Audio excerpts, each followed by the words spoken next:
Capítulo 20. O movimento de reforma papal e a Primeira Cruzada.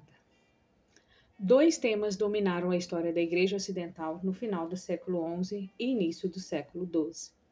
Os esforços inspirados pelo papado para reformar a Igreja e libertá-la do controle secular, e a reunião de governantes seculares pelo papado para realizar uma conquista armada da Terra Santa do domínio dos muçulmanos. A consequência foi o conflito entre o Papa e o Imperador a respeito das nomeações de leigos, príncipes seculares dando aos clérigos os símbolos de seus cargos. O movimento de reforma papal fez surgir novamente a teoria papal do império como um braço secular da Igreja. Quando a Igreja, defendendo o princípio da independência, se opôs a nomear bons homens para cargos eclesiásticos, preferindo os leigos piedosos, os sentimentos foram condicionados a tornar-se amargos, porque originalmente foram essas nomeações de governantes leigos piedosos que mostraram à Igreja sua missão.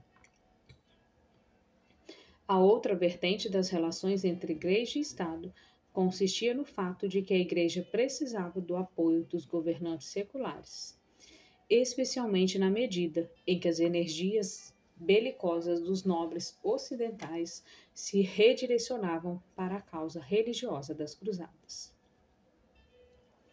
1. O Papado e Gregório VII. Após a morte de Leão IX, em 1054, por um tempo pareceu possível que os ganhos da reforma fossem perdidos, mas os reformadores mantiveram-se focados em suas metas. Notável para o futuro foi o pontificado de Nicolau II, o primeiro papa ao que parece ter sido coroado como rei ou imperador. Os decretos de Pseudo-Isidoro foram firmemente tecidos no direito canônico por volta do século XI, e Nicolau II neles permaneceu. Em suas relações exteriores, o princípio da Guerra Santa, exercido por Leão IX, foi reconhecido como parte da política papal. As relações com Toscana prosseguiu e a paz foi conquistada com os normandos, que agora controlavam as antigas terras bizantinas do sul da Itália e Sicília. O decreto de Latrão de 1059 confirmou a afirmação de Leão acerca da independência papal do poder real e dos regulamentos emitidos para a eleição do Papa, com algumas modificações na Constituição mais antiga do mundo ainda em vigor. A eleição do Papa deveria ser realizada pelos bispos cardeais, confirmada pelos cardeais presbíteros e diáconos. Posteriormente, todos os cardeais tinham uma opinião igual na eleição do Papa, e ratificada pelo povo de Roma. Uma notificação deveria ser enviada ao imperador. O Papa poderia ser escolhido fora da cidade de Roma, com a possibilidade de vir de qualquer lugar da Igreja, e tomava posse imediatamente após a eleição. Esse decreto estabeleceu o direito exclusivo dos cardeais de eleger o Papa e reduziu o papel desempenhado pelo clero e povo, isto é, a nobreza de Roma e do imperador. A situação política na Itália e na Europa introduziu novos fatores e acrescentou novas dimensões a aspectos antigos em relação à autoridade papal desde o tempo dos grandes, Leão, Gregório e Nicolau. Esses fatores incluíram 1. A jurisdição territorial sobre os estados papais, que impediu o surgimento de um único governo italiano e proporcionou ao Papa certa porção de independência política. 2. O direcionamento a uma política para equilibrar os poderes dos governantes seculares na Itália. 3. A consolidação do feudalismo, que confirmou a compreensão hierárquica da Igreja. E 4. O papado como forma de permitir uma fonte vantajosa de arbitragem, como um tribunal de mediação para a Europa. A renovação papal atingiu seu clímax na época de Hildebrando, Gregório VII.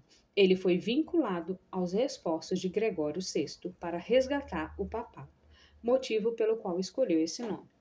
Como arquidiácono e diplomata no reinado de Alexandre II, já era a verdadeira autoridade na corte papal. Durante o funeral de Alexandre II, as pessoas tomaram Hildebrando e o levaram para ser empossado como Papa, uma ação que mais tarde foi ratificada pelos cardeais. Essa atividade não foi canônica de acordo com a Constituição que Hildebrando auxiliara a promulgar sobre o governo de Nicolau II e seria usada contra ele depois em sua contenda com o rei Henrique IV. Gregório VII era um homem com uma forte convicção a respeito do seu chamado divino, portanto, ele agia por motivação moral e religiosa e possuía firmes compromissos com a justiça e com a sé de Pedro. Ele teve uma visão turva do estado da Igreja em seu tempo. Mesmo assim, com confiança inabalável em suas convicções, ele fez reivindicações agressivas e rígidas pela autoridade papal e pelos direitos da Igreja. Dessa forma, Gregório foi uma figura-chave no desenvolvimento da monarquia papal. Ao prosseguir com seu programa de reforma da Igreja, ele tinha 3 fontes de apoio político: os normandos no sul da Itália, os interesses comerciais no norte da Itália e os condes de Toscana na Itália central. Gregório manteve um arquivo de autoridades legais relativas a atribuições do Papa. Em 1075, um resumo ou talvez uma tabela de conteúdos dessa coleção foi copiado no registro de suas cartas. Gregório foi um canonista e essas 27 declarações, conhecidas como Dictatus Papae, serviram como índice para os princípios da supremacia papal. As reivindicações expressas nesse documento eram a base de sua política para a Igreja Oriental, o imperador e eclesiásticos que eram indisciplinados. Gregório I exerceu uma primazia espiritual e Gregório VII reivindicou também um poder supremo secular. Posteriormente, outros papas tiveram de fato mais autoridade, mas não houve necessidade de estender as afirmações de Gregório VII. Segundo, controvérsia da investidura. O conflito entre o Papa Gregório VII e o rei Henrique IV da Alemanha foi tão importante para o futuro rumo da Igreja, do Papado e das relações Igreja-Estado, que revelou as circunstâncias da época e prendeu a atenção de pessoas outrora merecendo, assim, ser contado em detalhes. Apesar de seu nome, o conflito envolveu mais do que a investidura. 2 concepções de longa data, mas contrastantes quanto às esferas religiosas e políticas, entraram em confronto. A Igreja como livre, mas sob a supervisão do Estado superior, ponto de vista real versus Igreja como independente e adiada pelo Estado, ponto de vista papal. Em outras palavras, 2 líderes da cristandade sustaram 2 pontos de vista diferentes de reinado.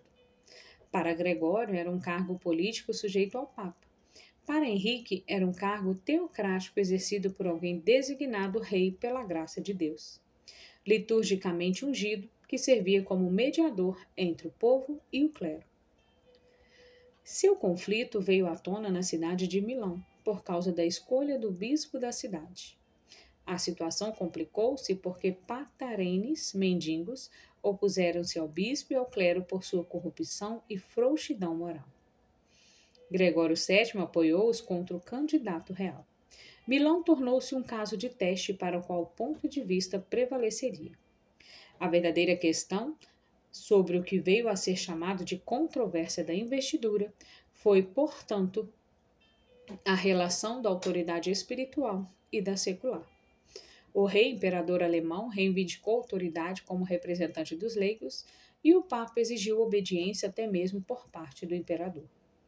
A controvérsia reduzida à prática da investidura laica, concessão de cargos espirituais na Igreja por governantes leigos e o compromisso de solucionar a disputa ficou nesses termos.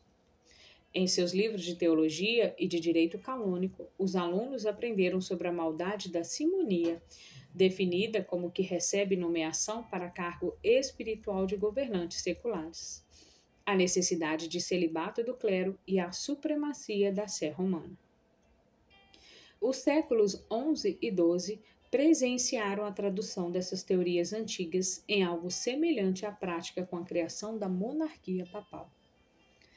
Na guerra propagandista entre o papado e o império, a oposição papal tinha clareza e coerência.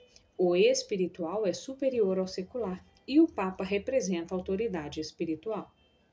A posição imperial tinha tradição e conveniência política por trás. Por que a igreja está aborrecida agora? Por que não continua a fazer o que tem feito sempre?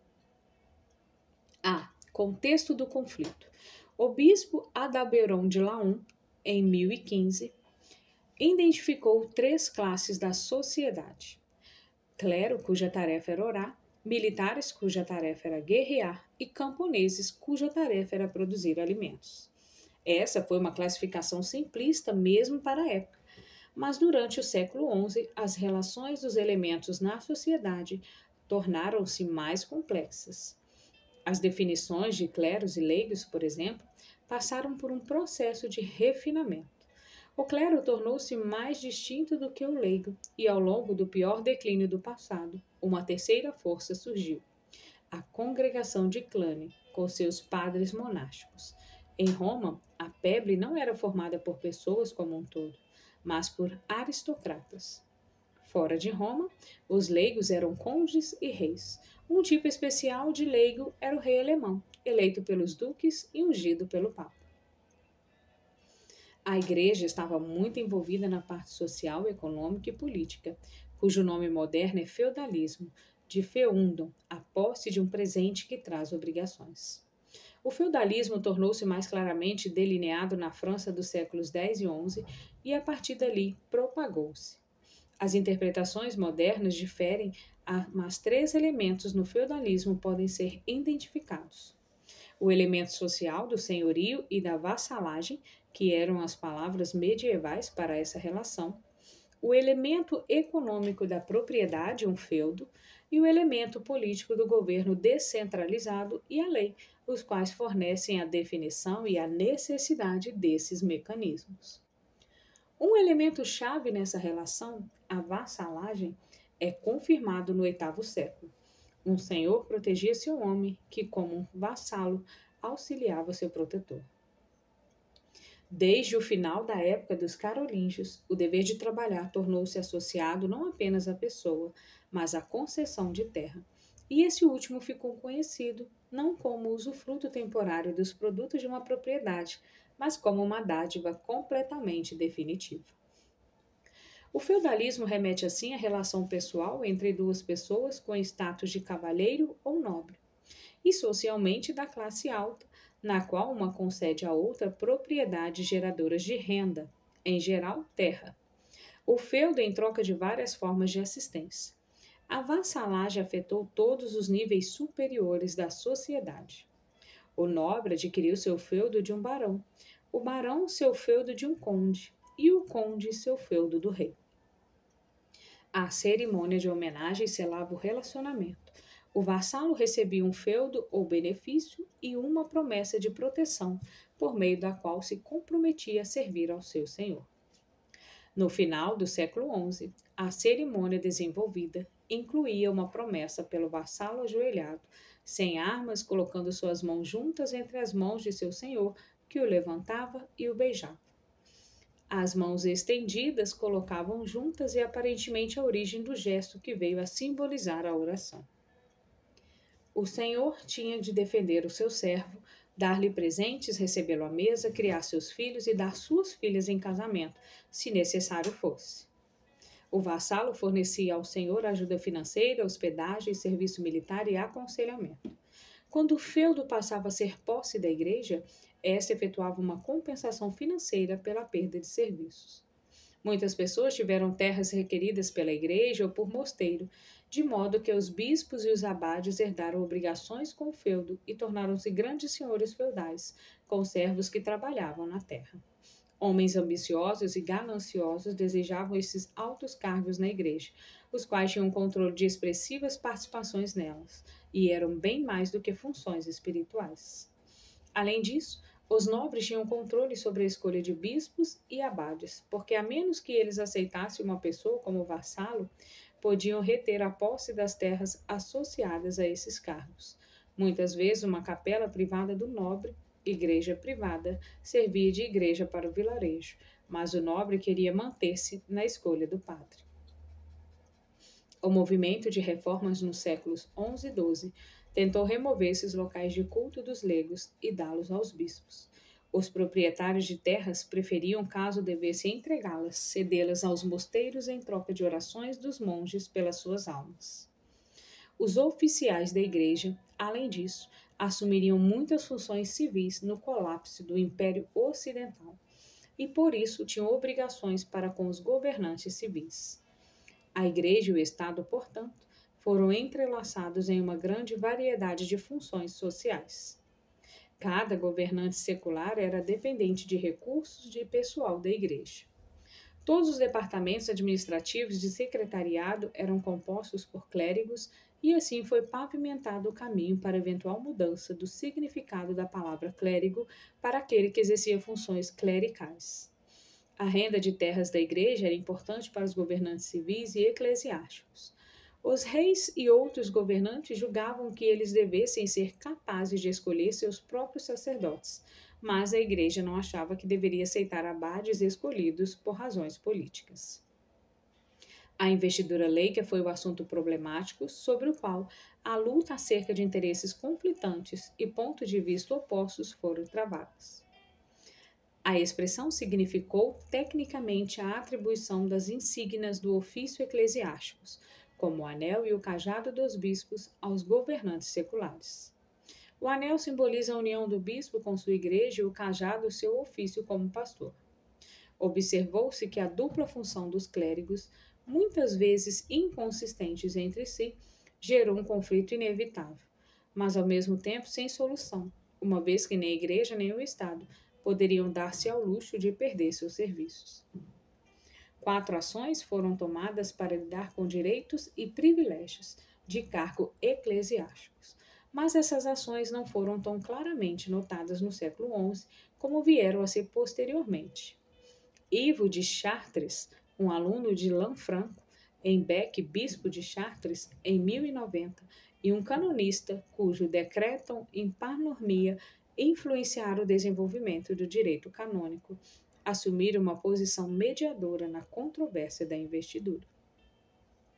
Ivo preparou-se para a resolução do conflito, distinguindo as diferentes ações envolvidas na nomeação de um bispo.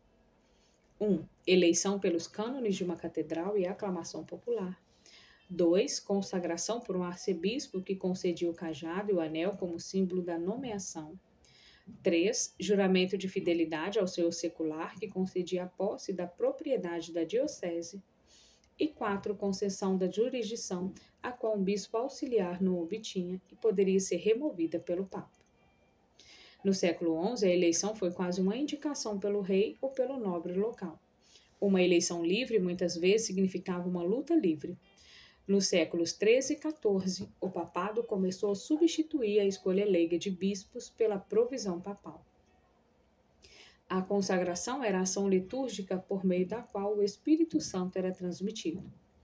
A propriedade pertencente à diocese, ao mosteiro ou à paróquia era o benefício que gerava renda para o cargo. A jurisdição era o direito de exercer as funções, incluindo o civil, que acompanhavam os cargos.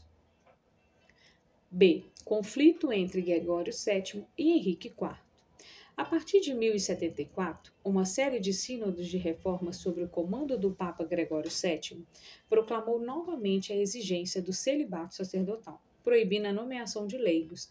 Aqueles que a receberam foram colocados sob a pena de excomunhão em 1078 e em 1075 renovou a excomunhão decretada pela primeira vez em 1073 como simoníaco de 5 conselheiros do rei IV, com os quais ele mantinha contato contínuo.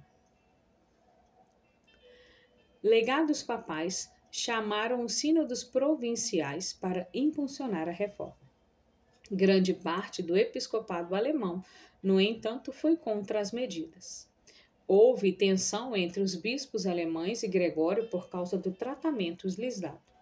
As reivindicações de Gregório por autoridade raramente foram desafiadas, mas muitas vezes ignoradas ou evitadas. Henrique, no fulgor da vitória sobre os rebeldes saxões, deu prosseguimento à nomeação do arcebispo de Milão. Gregório denunciou-o em uma carta de 1075.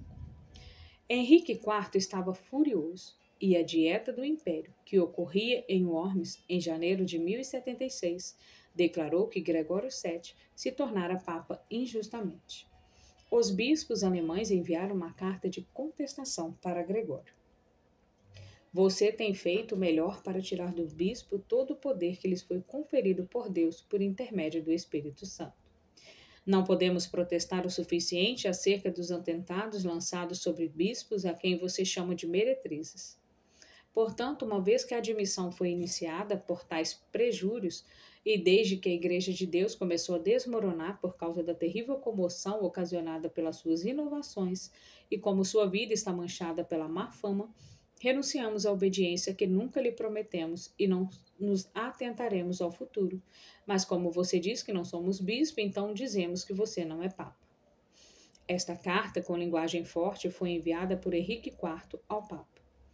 Henrique, rei não por usurpação, mas pela santa ordenança de Deus, a Hildebrando, que, não agora papa, mas um falso monge. Desça então do assento apostólico usurpado, que suba outro que pregue a sã doutrina do abençoado apóstolo sem o manto da violência. Eu, Henrique, rei pela graça de Deus, e todos os meus bispos dizemos, desça e seja para sempre condenado. Gregório VII respondeu no sínodo quaresmal em 22 de fevereiro de 1076, excomungando Henrique. Pela honra e defesa de sua igreja, por seu poder e sua autoridade, eu destituo o rei Henrique, que se levantou contra a igreja com orgulho sem igual, do governo de toda a Alemanha e Itália. Eu absolvo todos os cristãos do vínculo do juramento que tenham feito ou farão. Eu proíbo qualquer um de servir-lhe como rei. Ainda que Henrique alegasse que seus bispos excomungaram Gregório, no entanto, ele foi deixado em uma posição arriscada. Seus inimigos na Alemanha tinham agora vantagem e deram-lhe 1 ano para remover a excomungão papal. O Papa partiu para a Alemanha, a fim de presidir a uma dieta em Augsburg para resolver assuntos alemães. Henrique, determinado a evitar uma coalizão do Papa com os príncipes, começou a atravessar os Alpes. Gregório, não sabendo das intenções de Henrique, refugiou-se no castelo da condessa Matilde de Toscana, em Canossa, como precaução, sendo acusado depois de estar escondendo-se atrás da saia de uma mulher. Henrique, no entanto, apareceu em trajes de penitência, andando com os pés descalços na neve por 3 dias do lado de fora do castelo. Gregório tinha prometido não tomar medida alguma sem consultar os príncipes, mas, como sacerdote em toda a controvérsia, ele teria agido assim por ter entendido que se tratava de motivos espirituais. Não poderia recusar a absolvação a alguém verdadeiramente arrependido. O sábio Henrique aproveitou-se desse fato e Gregório retirou a excomunhão. O contraste da humilhação de Henrique IV em Canossa em 1077 com a destituição de 3 papas virais em 1046 por seu pai Henrique III mostra o quanto a realidade papal mudara em 30 anos. Henrique obteve uma vitória diplomática pelo preço da humilhação pessoal. Ele recuperou seu poder na Alemanha e os príncipes recalcitrantes seguiram seu próprio caminho, sem levar em consideração o Papa.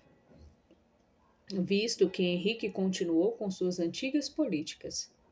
Gregório emitiu um novo edito de excomunhão contra Henrique em 1080. Dessa vez surtiu pouco efeito, porque os adversários do rei, tendo sido deixados na mão pelo Papa antes, deram pouca atenção ao decreto. 2/3 do episcopado alemão apoiaram Henrique, destituíram Gregório e concordaram com o antipapa Clemente III. Henrique invadiu a Itália em 1081 e em 1084 nomeou um antipapa que lhe deu a coroa imperial. Gregório fugiu para Salerno, onde morreu em 1085, citando as palavras: Eu amei a justiça e odiei a iniquidade. Por esse motivo morro no exílio. Contraste com o Salmo 45, versículo 7. Ele perdeu a luta política no momento, mas ganhou uma vitória moral. A imagem do rei pedindo perdão diante do Papa foi um símbolo e precedentes que valeu a pena por ter quebrado a aliança com os príncipes alemães. Apesar das circunstâncias da morte de Gregório nessa ocasião, a forma monárquica de governo da Igreja Romana estava solidamente estabelecida. C. Resolução. O pontificado de Gregório VII deixou o prestígio da Igreja grandemente ampliado, e esse novo prestígio não poderia ser destruído pela força bruta. Por outro lado, a influência prática do monarca foi apenas ligeiramente reduzida. Henrique VI morreu em 1106 ainda sobre a excomunhão e com muito alvoroço na Alemanha.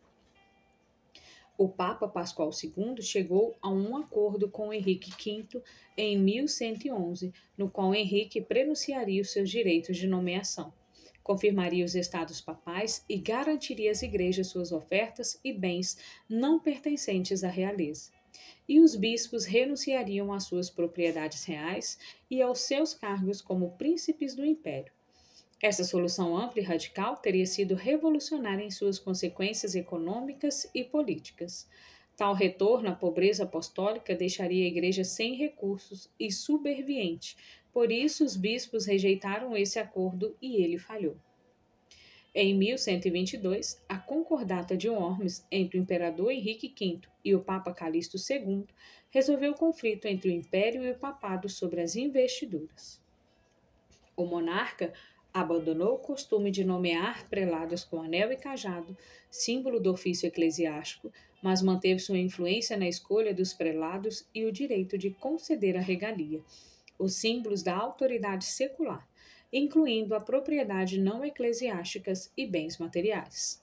O primeiro concílio de Latrão, de 1123, o nono concílio ecumênico, de acordo com a estimativa romana, e o primeiro no Ocidente e o primeiro a ser convocado por um Papa, ratificou a concordância de Worms e o avanço do movimento de reforma.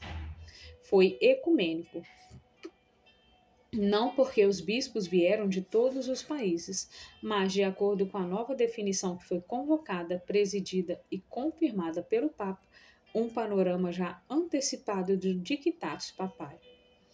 Os proprietários da igreja eram outro aspecto da mistura do espiritual e do secular. Apesar de denúncias anteriores por papas e concílios, eles continuaram até o século XII, quando a transformação dos proprietários em benfeitores foi realizada. A nomeação de leigos no sentido estrito foi abolida, mas o conflito entre o império e o papado continuou durante a Idade Média. O ideal de Hildebrando também. 3. Sacramento da penitência. Penitência é o nome dado aos atos para obter-se o perdão dos pecados pós-batismais, e assim os meios para a remoção de uma excomunhão. Ainda que a teologia da penitência não tenha sido formulada até o século XII, as práticas estavam enraizadas na igreja pré-nicena. A disciplina penitencial da igreja primitiva, no entanto, tinha sido alterada de várias maneiras. De pública e não repetitiva tornou-se particular e repetitiva, e de castigadora tornou-se uma parte positiva da vida religiosa. Desde a época de Gregório I, o cenário básico seguido durante a Idade Média permaneceu o mesmo. As partes essenciais eram contrição, confissão e obras de satisfação. Embora a ofensa, a culpa do pecado fosse perdoada com base na penitência e na confissão, a prática medieval, influenciada pela teoria jurídica germânica, exigia ainda a punição. Poena, satisfações. Essas punições pelo pecado poderiam ser infligidas na terra ou no purgatório, os quais receberam maior ênfase no século XII. Em vez de jejuns severos e demonstrações públicas de penitências que anteriormente serviam como pagamento pelos pecados, a redenção ou a comutação que substituiu o ato de orar, salmos ou dar esmolas estava em uso desde os tempos carolíngios. Essas práticas definiram o pano de fundo do desenvolvimento da indulgência que será destacado a seguir. A confissão particular, uma vez por ano na quaresma, algo comum desde os tempos carolíngios, tornou-se obrigatória no Quarto Concílio de Latrão, em 1215. A confissão pública, no entanto, não desapareceu, e as práticas de penitência continuaram acontecendo publicamente. Desde o início do século XI, era costume conceder a absolvição depois da confissão e antes de impor a punição. A partir do século XII, estava sendo usada uma fórmula declarativa no lugar da oração, e em 1350, eu vos absolvo, foi a fórmula declarativa comum. Grandes volumes de Cassuíno substituíram os livros penitenciais mencionados no capítulo 18. 4. Primeira Cruzada. A Primeira Cruzada está relacionada com afirmações sobre a autoridade papal e a evolução gradual do sacramento da penitência. Muitas famílias envolvidas na Primeira Cruzada tinham laços com o movimento de reforma papal do século XI. Gregório VII explicou que o serviço militar poderia ser um ato de penitência quando direcionado contra seus adversários na controvérsia da investidura.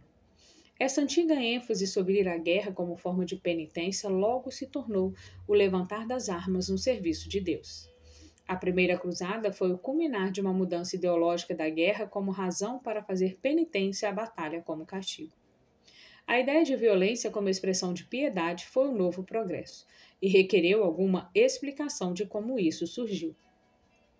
A aplicação do conceito de guerra santa aos cristãos. 6 linhas de pensamento contribuíram para a ideia de cruzadas.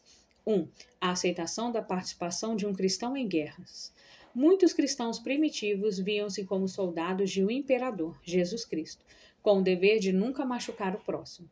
Outros não viam distinção clara entre o exército e o poder policial do Estado e serviam nas forças armadas, mas tanto quanto possível evitavam os aspectos religiosos pagãos da vida militar. Sob o comando de Constantino, todas as funções do Estado passaram a ser consideradas como se estivessem dentro da esfera de atividades de um cristão. O Concílio de Arles, em um cano sujeito a interpretações divergentes, recusou a comunhão aos cristãos do exército que largaram as armas em tempos de paz. Eusébio sugeriu que seria correta a guerra contra as forças demoníacas, a divisão dentro do império e as invasões bárbaras. No entanto, demorou um longo tempo até que pensadores cristãos aceitassem a ideia de guerra justa, o que em si era mais antigo do que o cristianismo. Agostinho foi um expoente dessa corrente, mas ele ainda sentia que mesmo uma guerra justa estava associada a algo pecaminoso pelo qual se deveria fazer penitência. Ainda que os muçulmanos fossem considerados um legítimo alvo de guerra justa, Carlos Martel ainda pensava em seu trabalho como autodefesa. Carlos Magno cogitava empreender uma guerra missionária, mas a ideia de que a guerra era pecado continuou para além do período carolíngio. Posteriormente, as Américas foram tomadas pelos poderes europeus sobre a teoria da guerra missionária. Ainda era um pecado grave no século XI matar um homem em uma batalha travada para fins seculares.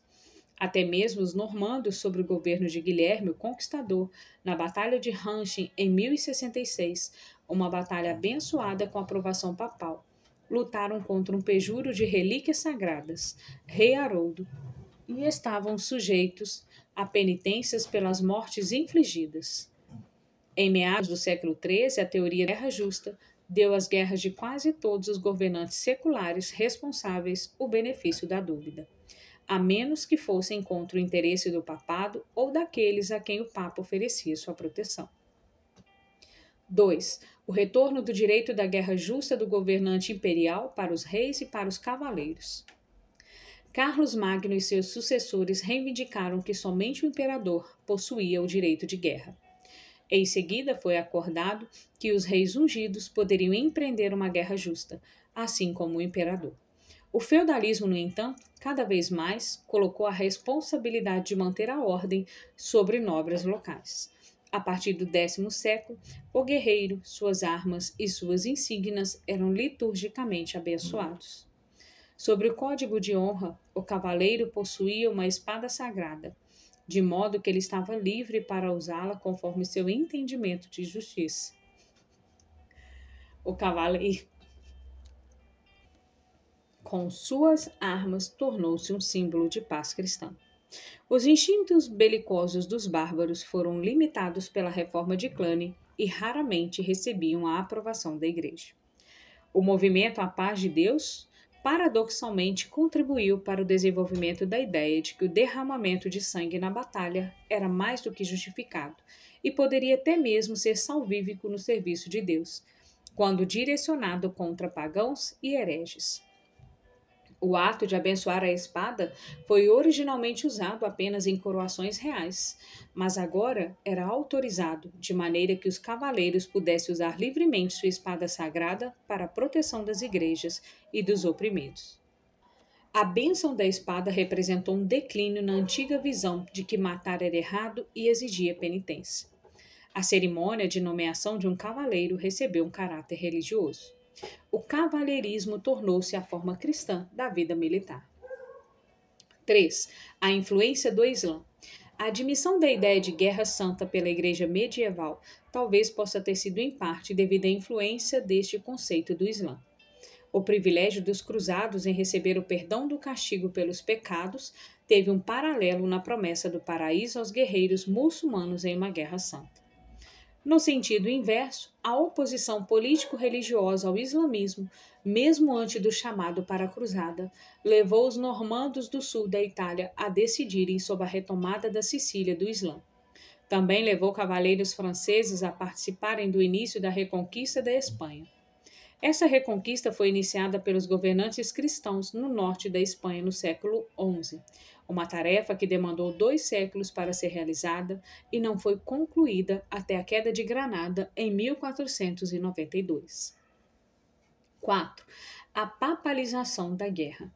A origem dos exércitos em favor dos estados papais pelos papas, como foi com Leão IX, levou à universalização da concepção da guerra mais uma vez. Clérigos chegaram a aceitar a guerra em certas circunstâncias, como algo que poderia estar envolvido com a autoridade de Deus. Os teólogos interpretaram pontos de vista de Agostinho de uma guerra justa para significar que soldados lutando em uma guerra autorizada pelo Papa não incorriam em culpa. A ideia de guerra santa, no entanto, teve vigorosos críticos como Pedro Damião. Alexandre II enviou estandartes papais por Conde Roger por sua incursão na Sicília e para Duque Guilherme da Normandia pela invasão da Inglaterra. Gregório VII afirmou a superioridade da Igreja com o Estado e instintivamente apelou para figuras militares em assuntos espirituais. Ele usou as forças militares, nunca duvidou do que era certo e definiu que seria uma guerra justa. O direito da Igreja de defender os interesses da cristandade com a espada foi ampliado pelo Papa Urbano II, pois na ocasião foi reconhecido que a Igreja, como tal, poderia envolver-se em guerra. Ele direcionou a atenção para longe dos conflitos dentro da cristandade para uma cruzada contra os infiéis. A cruzada não foi apenas uma guerra justa, foi uma guerra santa. Lutavam agora não apenas como cristãos, mas porque eram cristãos. Os cristãos deveriam retomar a cidade santa dos infiéis. Nessa teoria, somente o Papa poderia envolver-se em uma guerra santa além fronteiras. Em certo sentido, ele poderia fazer o que os antigos imperadores alegavam fazer. 5. A prática da peregrinação. Alguns fizeram peregrinação ao local sagrado como penitência imposta pelo sacerdote, outros como ato de devoção, muitas vezes para cumprir um voto. Uns foram para Jerusalém em sua velhice com a intenção de lá falecer. Peregrinos em direção a Jerusalém, a princípio tinham sido proibidos por portar armas. Posteriormente, eles levavam armas para defesa pessoal. Por fim, os peregrinos tomaram a ofensiva contra os muçulmanos. As cruzadas eram a mistura de um estilo de peregrinação com uma expedição militar. A peregrinação a Jerusalém foi um dos assuntos que inspiraram o zelo dos cruzados. 6. A razão para unir a Igreja novamente. O cisma entre Oriente e Ocidente ainda era algo recente na mente dos clérigos ocidentais, que viam a ajuda militar dada ao imperador bizantino como base para a renovação de boas relações e da restauração da comunhão. B. Discurso da Cruzada. Papa Urbano II.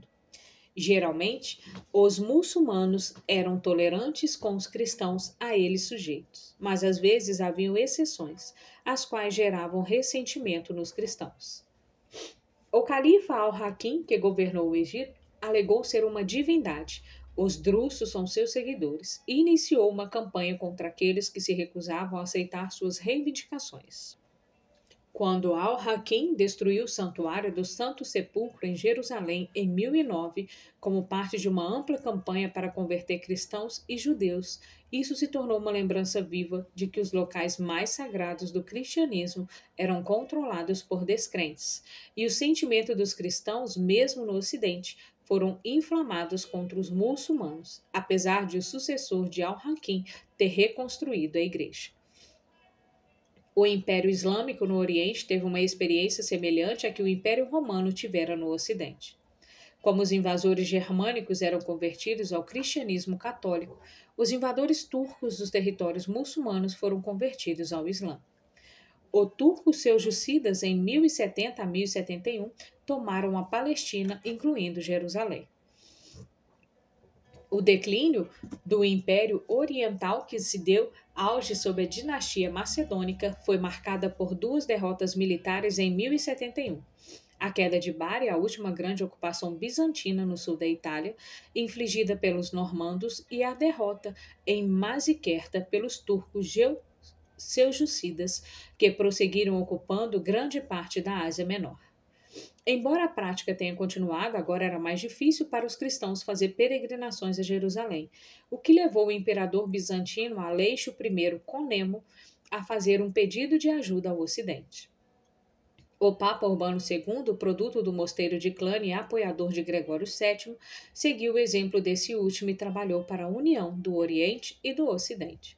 Urbano pensou que a cruzada pudesse impressionar a Igreja Oriental com a vitalidade religiosa e a caridade do Ocidente. O resultado, no entanto, mostrou-se bastante diferente. Em um concílio em Clermont, em 1095, Urbano reuniu os elementos que resultaram em uma guerra santa, combinando os motivos da peregrinação a Jerusalém e da violência piedosa. Ele declarou que já não era possível ir a Jerusalém sem armas, ou uma procissão armada era necessária. Os gritos de guerra receberam autorização formal. Deus levou-te, a vontade de Deus.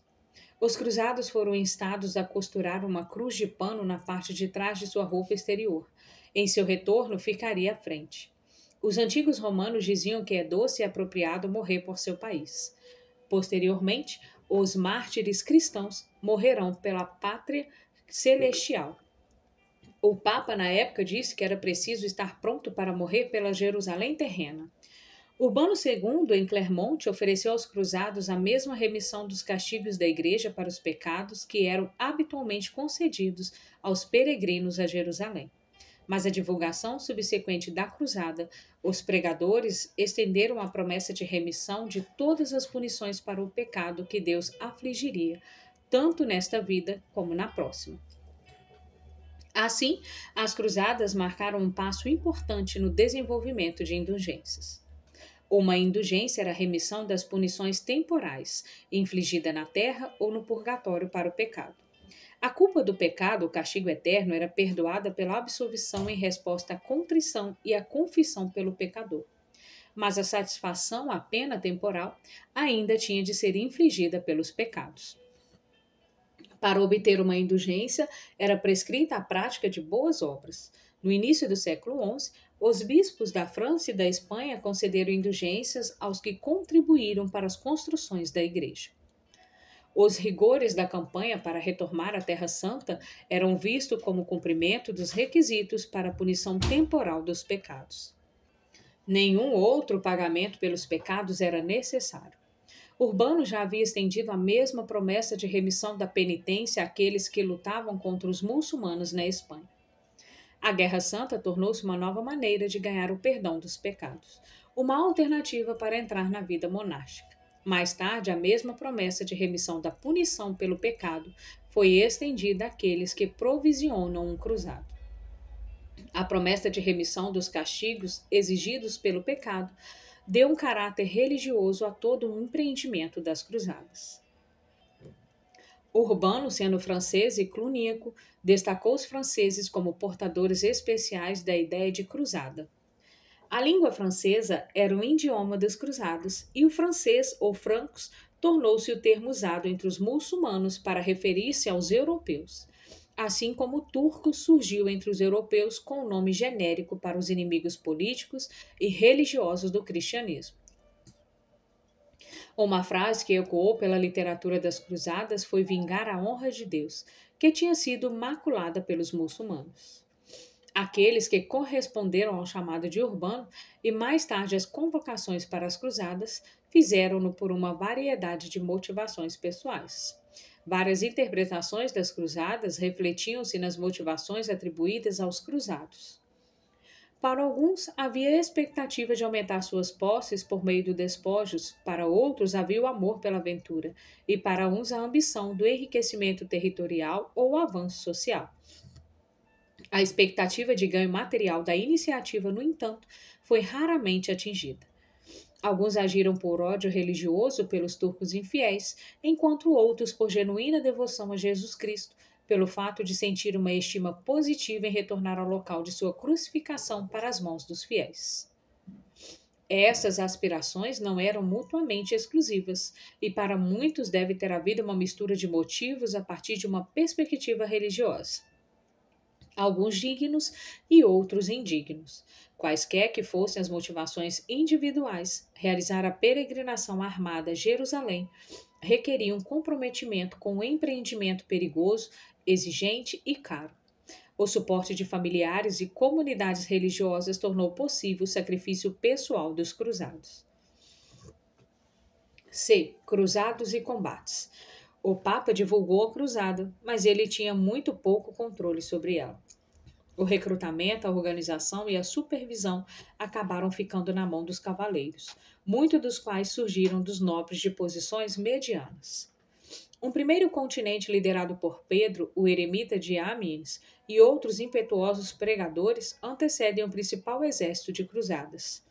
Composta em grande parte por camponeses descontentes, essa turma praticou pilhagem por seu caminho em toda a Europa. No percurso, incitavam na Europa Central uma severa perseguição aos judeus, os quais haviam sido perseguidos intensamente na França no início do século.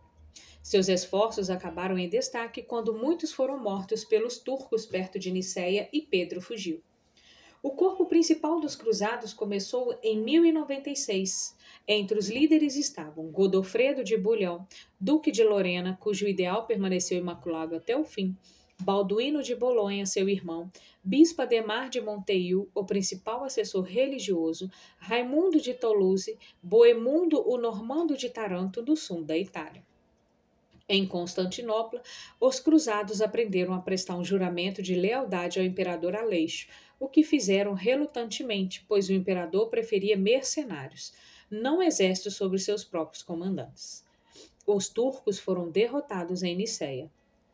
Doren-Laon caiu em 1097. Antioquia caiu em 1098.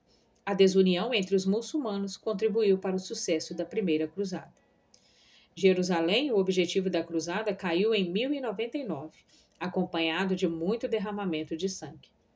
Após dificuldades e perdas que experimentam no caminho, a vitória convenceu os cruzados de que a mão de Deus os tinha ajudado a capturar Jerusalém. Os cruzados receberam muitas críticas por sua brutalidade. Um cronista árabe declarou: todos aqueles que eram bem informados sobre os francos viam-os como bestas feras, superiores em coragem e em ardor para pelejar. Mas em nada mais, assim como os animais são superiores em força e agressão. Os cruzados, no entanto, não eram mais brutais do que os muçulmanos, nem mais brutais do que era esperado na guerra naquela época, e houve exemplos de conduta cavalheiresca em ambos lados. Contingentes sucessivos de cruzados partiram por várias rotas para o Oriente até 1131, incluindo uma expedição organizada por cidades comerciais italianas em 1101. D. Aspecto teológico da reunião. Em meio a essa luta, houve um esforço de reconciliação teológica com a Igreja grega. Um concílio se reuniu em 1098 em Bari, no sudeste da Itália, para o qual o Papa solicitou o apoio de Anselmo de Cantuária. O concílio discutiu alguns pontos de diferença entre as igrejas grega e latina, a adição do filioque ao credo niceno e as diferenças na liturgia da Santa Ceia. Em relação à última, a Igreja Oriental convocou o Espírito Santo na epiclese, invocação, enquanto no Ocidente a recitação das palavras de Jesus na última ceia efetuou a mudança nos elementos do corpo e do sangue de Jesus.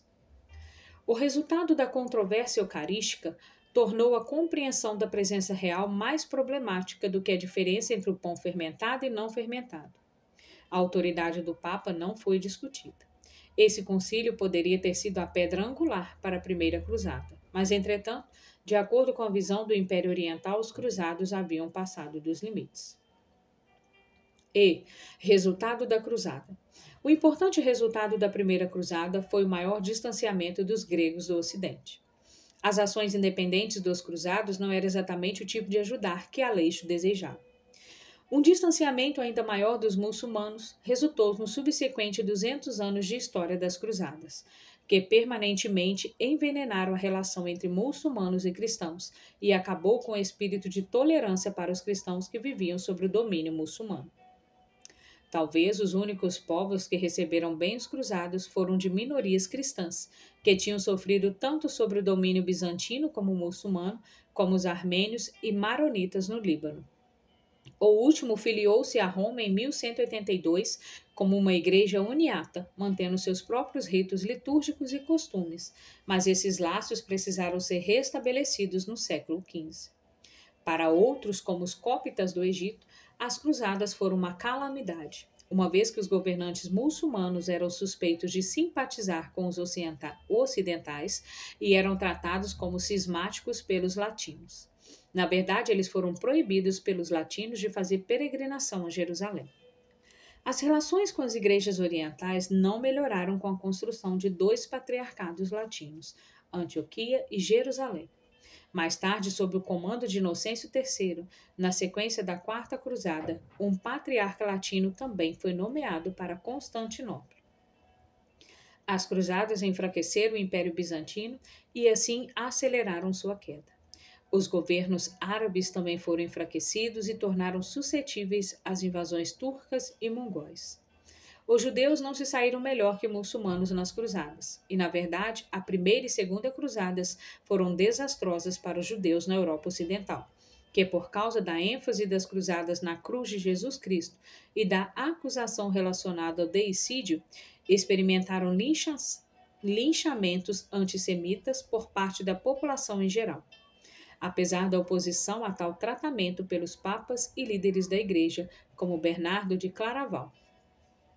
Um resultado imediato da Primeira Cruzada foi o estabelecimento de estados latinos no Oriente. 1. Edessa tornou-se um condado sob o domínio de Conde Baduíno. 2. O Principado de Antioquia era governado por Boemundo. 3. As cidades italianas fundaram um estado em Trípoli. 4. Jerusalém foi declarada governo de Jesus como rei e Godofredo como protetor de Santo Sepulcro. Godofredo teve o cuidado de não receber o título de rei sobre a cidade onde o seu senhor foi crucificado, atitude não compartilhada por seu irmão Baduíno, que o sucedeu após sua morte e recebeu o título de rei. Um novo desenvolvimento significativo na história monástica foi a ascensão das ordens da cavalaria monástica. A primeira delas foi a Ordem dos Templários, fundada em 1118 sob o comando de Ungo de Paes. O rei Baduíno deu aos templários o seu nome, e a partir deles a ideia de lutar pelo templo passou para outras ordens. Bernardo de Claraval, embora não tenha sido o autor dos preceitos dos templários, como a lenda reivindicava, escreveu em louvor da nova milícia de Cristo. O rei Filipe IV da França confiscou a propriedade dos templários em 1307, e o Papa Clemente V dissolveu a ordem em 1312. As práticas dos templários logo foram imitadas pelos hospitaleiros, que anteriormente originaram de uma ordem de caridade. Eles haviam sido organizados em 1050 pelos mercadores de Almaf, que residiam em Jerusalém para proteger os peregrinos. Eles forneceram hospitalidade e mais tarde cuidaram dos doentes, exemplificando a mudança da conotação das palavras hospitalidade para a palavra hospital. De acordo com Gerardi, os hospitalários ganharam a aprovação papal. Seu sucessor, Raimonde de Provença, organizou os hospitalários como uma ordem militar de acordo com o padrão da Ordem dos Templários. Os hospitalários, ou Cavaleiros de São João Batista, foram conhecidos após 1310 como os Cavaleiros de Rhodes e depois de 1530 como a 20ª Divisão dos Cavaleiros de Malta. Uma outra ordem militar, os Cavaleiros Teutônicos, a Ordem de Santa Maria de Jerusalém, mais tarde surgiu na aprovação papal em 1199 na Terceira Cruzada. As ordens dos cavaleiros monásticos tinham certas características em comum. A guerra era um ato de devoção temporária, mas com as ordens, a guerra tornava-se uma forma de vida devocional. Eles representavam uma fusão de dois significados da milícia de Cristo: monges e cruzados. A antiga ideia monástica de combater os demônios uniu-se a um objetivo militar literal. Os membros fizeram votos comuns de outros monges: pobreza, castidade e obediência, e, além disso, uma promessa de defender outras pessoas por armas. A pobreza não foi enfatizada. Recursos coletivos da ordem eram para ser utilizados para beneficiar outros, e os templários mais tarde tornaram-se alvo de inveja por causa de sua riqueza. Como a missão militar tornou-se dominante, ordens menores de caridades benevolentes surgiram. Todas as ordens dos cavaleiros foram dedicadas à ideia de peregrinação a Jerusalém. Cavaleiros, irmãos que serviam e sacerdotes compunham a membresia das ordens. Um grão-mestre estava no controle e havia reuniões anuais da divisão de todos os locais principais. Os hospitalários e os templários tornaram-se internacionais. Ao estudar os aspectos militares das relações entre o cristianismo e o Islã, deve-se lembrar que havia intercâmbios pacíficos na Idade Média entre muçulmanos e cristãos. Alguns cristãos defendiam o ato de fazer missões pacíficas entre muçulmanos. Encontros não violentos podiam ser vistos especialmente nos empréstimos mútuos de obras de arte. Cristãos valorizavam trabalhos com metais e têxteis muçulmanos. Vestimentas eclesiásticas foram feitas, muitas vezes por tecelões muçulmanos. A amostra de um tecido exposto em cantuária, reutilizado na roupa vestida por um padre, continha em árabe o seguinte: Grande é Alá e Maomé seu profeta. No lado positivo, as cruzadas promoveram o maior sentido de unidade na Europa Ocidental. Seus vários povos que partilhavam de uma cultura latina comum e ofereciam lealdade ao Papa em Roma, juntaram-se em uma empreitada religiosa militar e tornaram-se mais conscientes de sua união. As cruzadas resultaram no aumento do prestígio do papado. O envolvimento dos leigos nas cruzadas mexeu com as sensibilidades religiosas que podem estar relacionadas em alguns aspectos aos novos movimentos religiosos dos séculos XII e XIII. Outro resultado das cruzadas foi o estímulo de uma renovação intelectual na Europa Ocidental. De certa forma, esse florescimento intelectual já estava presente. Caso contrário, não haveria energia suficiente para iniciar uma cruzada. Porém, os cruzados trouxeram consigo novas experiências e conhecimentos de outras partes do mundo, que estimulou grandemente a vida intelectual. Além disso, houve o contato direto com o pensamento muçulmano na Espanha e na Sicília, que contribuiu para o renascimento do século XII na Europa. Uma revitalização na teologia e em outras áreas pode ser localizada especialmente na Normândia, como nos monteiros de Bec e Comte. Esta atividade intelectual está associada ao desenvolvimento do escolasticismo.